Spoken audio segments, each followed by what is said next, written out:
I don't know if you saw this story, Jeremy, but basically Ron DeSantis tried to take away Disney World's rights of self-governance since they're pushing all the child grooming stuff lately.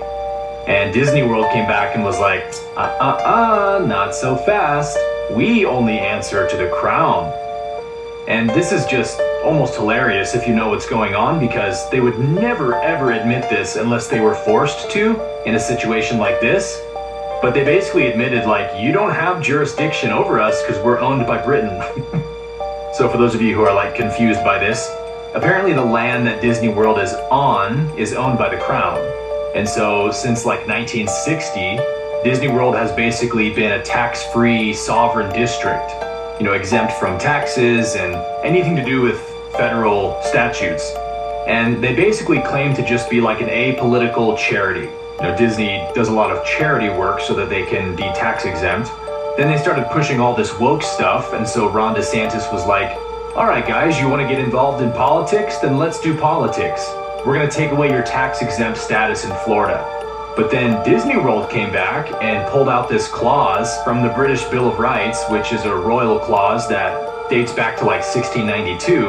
And it says that essentially Britain has sovereignty over any territory of the crown until the last descendant of King Charles III has passed. And that's the clause Disney World used to keep their tax-exempt status in Florida. And if you know anything about history, then you know that this clause comes from the Magna Carta, which is like the English Bill of Rights. So most people reading this article are probably like, wait, how is Disney avoiding federal tax codes by using an English Bill of Rights clause? But that's because Disney World is technically a territory of the crown, just like Washington, D.C. actually. Most of you know that Washington, D.C. is not actually a state, but a territory, aka a British colony. So, you know, do with that what you will. But this is important for us to know that actually what we tried to escape in England, that whole system of sort of the feudal system of law that they were enslaving everyone under, America was an attempt to escape that and create a truly free country.